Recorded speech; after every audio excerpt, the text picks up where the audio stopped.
वैसे तो भारत और स्पेन दो अलग अलग देश है, दो अलग अलग संस्कृतियां हैं, लेकिन दो प्राचीन सभ्यताओं की आत्मा एक ही है। मैं आपको बधाई देना चाहता हूं, आपका अभिनंदन करता हूं।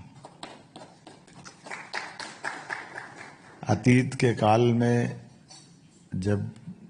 दुनिया के अंदर अलग अलग मानव सभ्यताओं का अस्तित्व शुरुआती दौर में था, ऐसे में जिन देशों ने अपनी खुद की सभ्यता, अपनी पहचान बनाई, वो सच्चे अर्थों में मानवता के मूल्यों के आधार पर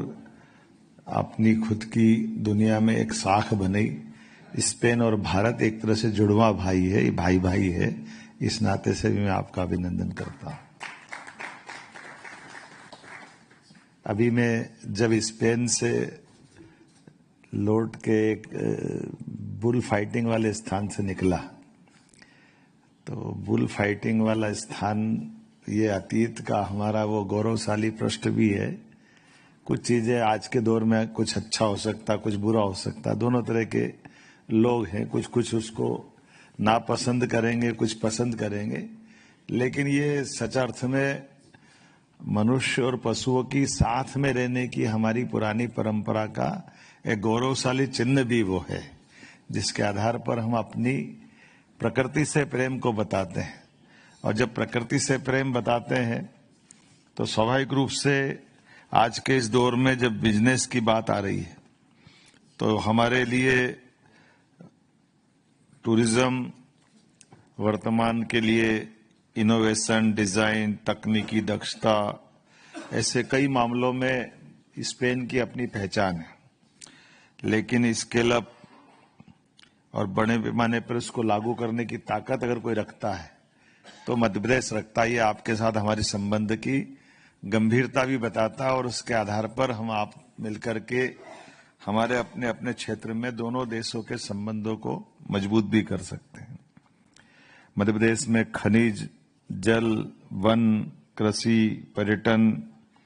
इत्यादि से परिपूर्ण आपको शांत और सुरक्षित निवेश के लिए आकर्षक स्टेट के नाते से वो आपको आमंत्रित करता है। हमारे काबिल अफसरों ने सब अलग अलग प्रकार से उसकी विशेषताओं को बताया भी है। हर एक सेक्टर के हमारे स्टेट के सबसे बड़े ऑफिसरों को हम लेकर के आए हैं, जो अपने अपने टूरिज्म की बात टूरिज्म के तरीके से समझा रहे हैं, जो हिस्टोरिकल रूप से भी और फॉरेस्ट से लगा करके कई क्षेत्रों में और सबसे तेज गति से विकास करने वाला टूरिज्म का सेक्टर। मुझे इस बात का गर्व है, अगर पूरे देश का आंकड़ा देखें तो मध्य प्रदेश उसमें हाईएस्ट पे आता है। मुझे इस बात की प्रसन्नता है, और उसी नाते से बड़े पैमाने पर अपने स्पेन में भी इस बात की संभावना है कि हाँ, आप हमारे साथ जुड़िए, और खास करके एफडीआई को बढ़ावा देने के लिए टेक्नोलॉजी ट्रांसफर और एक्सपोर्ट फ्रेट सब्सिडी इत्यादि कई प्रकार की मुझे यह गारंटी पक्की है कि कोई और राज्य इतने प्रकार की छूट व्यापारियों को इस प्रकार से नहीं दे सकता जो मध्य प्रदेश ने देने का साहस किया है। यशस्वी प्रधानमंत्री के नेतृत्व में जिस प्रकार से हमारी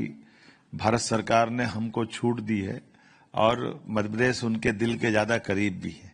इस नाते से मैं माननीय मोदी जी की तरफ से भी और मध्य प्रदेश राज्य में जब बिजली, पानी, लैंड बैंक, मानव संपदा, सभी प्रकार की एक विकास करने के साथ साथ व्यापार करने की जो आवश्यकता होती है, वो सारी बातों को आपके साथ जोड़कर देखते हैं। तो मैं इस तरह से बोल सकता हूं कि आज इस पूरी बिजनेस मीटिंग में जिस दृष्टि से मंच से बात हुई है, उतनी गंभीरता से आपने सबने भी सुना है। और जब आज मैं आपसे बात कर रहा हूं तो थोड़ी देर पहले हम खेल के लिए भी फुटबॉल के अंदर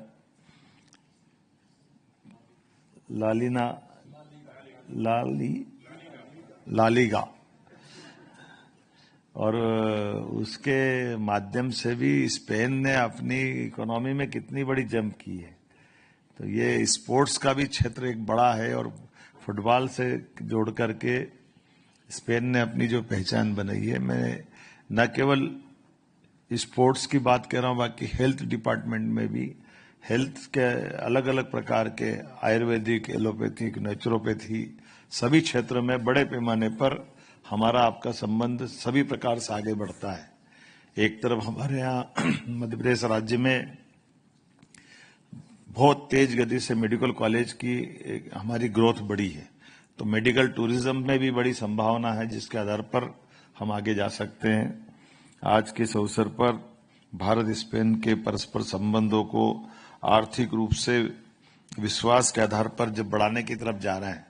तो भारत के साथ स्पेन का छठा सबसे बड़ा व्यापारिक साझेदार के नाते से हमारा जो व्यापार है, जो आंकड़ा बताया है 9.32 बिलियन डॉलर का, ये आंकड़ा कम नहीं है, ये अपने आप में बड़ा आंकड़ा है। और राज्य के मुखिया होने के नाते से ये मैं आश्वस्त कर सकता हूं पूरी तौर पर कि आपके द्वारा बढ़ाया गया कदम न केवल भारत और स्पेन की मजबूती में एक बड़ा नींव का पत्थर बनेगा, बल्कि व्यापार व्यवसाय की दृष्टि से भी वाकई ये बहुत अद्भुत हमारा ये पूरा आज का आयोजन होने वाला है। मध्य प्रदेश की दृष्टि से देखें तो संपन्न और शांत प्रदेश, जिसको परमात्मा ने विशेष कृपा के आधार पर बहुत सारी खूबसूरतियां दी है, बहुत सारी अच्छाइयां दी है। जब मैं आपकी तरफ देखता हूं तो हमारी माइनिंग सेक्टर में भी नई टेक्नोलॉजी के आधार पर बहुत सारी भू संपदा हमारे साथ है, जिसके आधार पर बड़ी बड़ी इंडस्ट्रियों की संभावना भी है और उसके आधार पर उत्पाद के माध्यम से आपका हमारा व्यापार व्यवसाय भी अच्छा हो सकता है। मैं आज ज्यादा न बोलते हुए केवल संपूर्ण भारत की तरफ से आपके प्रोडक्ट और सर्विसेज को पहुंचाने के लिए लॉजिस्टिक दृष्टि से भी अगर आप किसी और राज्य में भी व्यापार व्यवसाय भारत में कर रहे होंगे तब भी आपको मध्य प्रदेश की आवश्यकता पड़ेगी, इस तरफ आपका ध्यान आकर्षित करना चाहता हूं। हमारे यहाँ आने जाने के मार्ग में तीनों तरह से हवाई मार्ग, जल मार्ग और सड़क मार्ग, तीनों तरह से मध्य प्रदेश की भौगोलिक स्थिति हमारे देश के साथ बाकी व्यापार को भी बढ़ावा देने की दृष्टि में बहुत महत्व का रोल अदा करती है। आज जब मैं आपसे एक बार फिर अपनी बात को समापन की तरफ ले जाना चाहता हूं, तो एनर्जी के सेक्टर में भी विस्तार से बातें हमारे काबिल अफसरों ने बता दी है और एनर्जी के सेक्टर में मध्य प्रदेश देश के अंदर हमारी सभी सेक्टर में बहुत तेज गति से बढ़ने वाली एक ताकत बना है, जिसके माध्यम से लंबे समय तक निवेशक और खास करके सोलर एनर्जी, विंड एनर्जी और नई टेक्नोलॉजी के माध्यम से भी इसमें बहुत अच्छी संभावना है और कई सारे हमारे अपने वहां के प्लेयर्स भी आपके साथ जुड़ करके मध्य प्रदेश के साथ व्यापार करने के लिए तत्पर रहेंगे। एक बार फिर मैं अपनी सरकार की इन सारी व्यवस्थाओं के आधार पर आपको पुनः आमंत्रण देते हुए अंत में फूड प्रोसेसिंग की बात जरूर करना चाहूंगा। फूड प्रोसेसिंग में भी खास करके मुझे मालूम है कि ऑरेंज का और ऑरेंज के हमारे अपने बाकी देश के हिस्सों में या दुनिया में जाते हैं, पर स्पेन का इसकी अपनी विशेषज्ञता है, लेकिन मध्य प्रदेश में भी और जिस क्षेत्र से मैं आता हूं वहां पर भी बड़ी संभावना है। आप उम्मीद करेंगे फूड इंडस्ट्री में खाद्य प्रसंस्करण की सभी प्राथमिक प्रोसेसिंग से लगा करके वैल्यू एडिशन तक के एग्री बेस्ड इंडस्ट्री में जो आप संभावित रूप से लगाने जाएंगे और उसी के साथ साथ टेक्सटाइल और गारमेंट्स में भी बड़े पैमाने पर हमने काफी काम किया है। इन सब का लाभ हमको मिलेगा। फार्मास्यूटिकल्स, एपीआई, मेडिकल डिवाइसेस, सभी क्षेत्रों में हमारे पास वर्ल्ड क्लास की सुविधा देने की सक्षमता है। आइए हम सब आगे बढ़े और निश्चित रूप से आज के इस कार्यक्रम को सार्थक करते हुए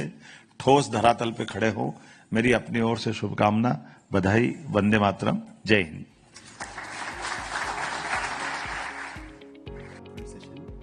I'm honored to deliver the vote of thanks. First and foremost, our deepest gratitude to our